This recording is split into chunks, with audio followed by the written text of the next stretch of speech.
प्यारे बच्चों, good morning.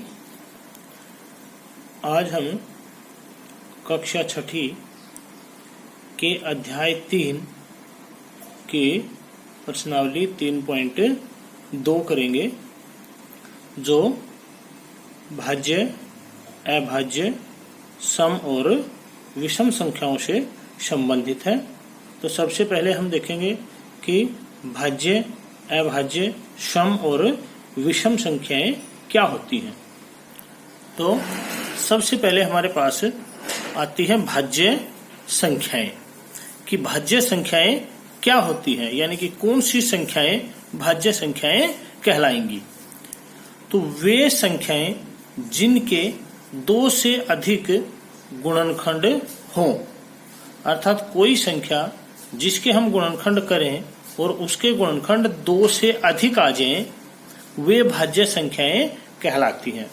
अर्थात जिसके 3 या 3 से अधिक गुणनखंड होंगे, वह संख्या क्या कहलाएगी? भाज्य संख्या। जैसे हमने एक संख्या ली 4 और 4 के हमने गुणनखंड किए। 4 के गुणनखंड होते हैं 1, 2 और 4। तो देखिएगा इसके कितने गुणनखंड हैं? 3। इसलिए ये कैसी संख्या होगी? भाज्य संख्या। फिर हम लेते हैं जैसे अगली संख्या 6 के हमने गुणनखंड किए 1, 2, 3 और 6। अर्थात जो 6 है वो इन संख्याओं से क्या होती है? भाग होती है। तो ये क्या कहलाएंगे? 6 के गुणनखंड। अब ये भी 2 से अधिक है, तो ये भी कैसी संख्या होगी? भाज्य संख्या होगी। फिर जैसे हमने एक और संख्या ली 24, उसके गुणनखंड किए हमने 1, 2, 3, 4, 6, 8, 12, 24। तो इसके भी 2 से अधिक गुणनखंड है, तो ये कैसी संख्या कहलाएगी? भाज्य संख्या कहलाएगी। तो भाज्य संख्या क्या होगी? जिस संख्या के 2 से अधिक गुणनखंड हों, वह संख्या क्या कहलाएगी? भाज्य संख्या कहलाएगी। अब आता है हमारे पास अभाज्य संख्याएं। जैसे भाज्य संख्याएं की हमने, अब आता है हमारे पास अभाज्य संख्याएं। कि अभाज्य संख्याएं कौन सी होती हैं? तो अभाज्य संख्याएं कौन सी होती हैं? वे संख्याएं जिनके केवल 2 गुणनखंड हों। भाज्य में 2 से अधिक गुणनखंड थे, अभाज्य में केवल कितने गुणनखंड हो? 2। और वो 2 कौन से होंगे? 1 और स्वयं वह संख्या। यानी कि कोई भी संख्या हमने ली और उसके गुणनखंड केवल 2 हैं। यानी कि एक तो 1, क्योंकि 1 तो सभी संख्याओं का गुणनखंड है, और 1 स्वयं वह संख्या, यानी कि जो संख्या दी गई है वो भी अपने आप की गुणनखंड होती है, और 1 भी हर किसी संख्या का एक गुणनखंड होता है।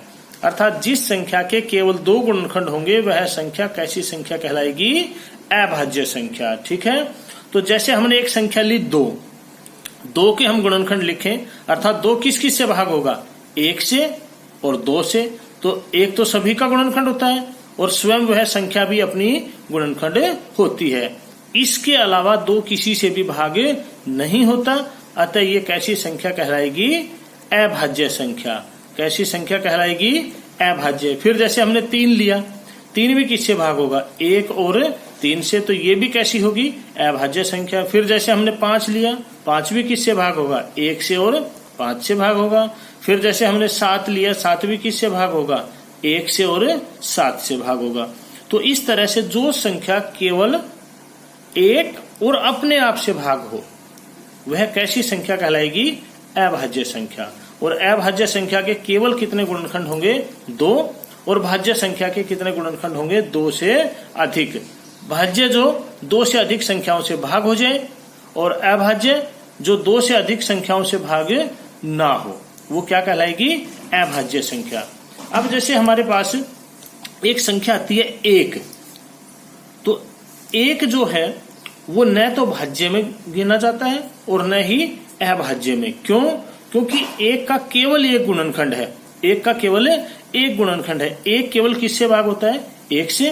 तो 1 गुणनखंड वाली ना तो अभाज्य संख्या होती है और ना ही भाज्य संख्या होती है, क्योंकि भाज्य के लिए 2 से अधिक गुणनखंड होने चाहिए और अभाज्य के लिए कम से कम कितने गुणनखंड होने चाहिए? 2।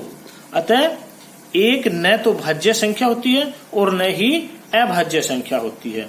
ठीक है। क्योंकि यदि ये भाज्य होती तो इसके 2 से अधिक गुणनखंड होने चाहिए, और यदि ये अभाज्य है तो कम से कम कितने गुणनखंड होंगे? 2 गुणनखंड। तो इसका तो केवल 1 ही गुणनखंड है, स्वयं यह संख्या। इसलिए ये कैसी संख्या है, न तो भाज्य और न ही अभाज्य।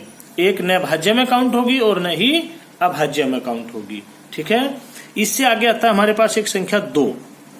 अब देखेगा 2 एक ऐसी अकेली संख्या है जो सम और अभाज्य संख्या है। यानी कि सम संख्याएं क्या होती हैं, ये हम आगे करेंगे। अभी सम संख्याएं क्या होती हैं, जो 2 से पूरी पूरी भाग हो जाएं। तो जो सम संख्याएं हैं उनमें एक अकेली 2 ऐसी संख्या है जो सम भी है और अभाज्य भी है। अभाज्य क्या होगी, जो केवल एक और अपने आप से भाग होगी, अर्थात जिसके 2 गुणनखंड होंगे। और सम क्या होगी, जो 2 से भाग हो जाएगी।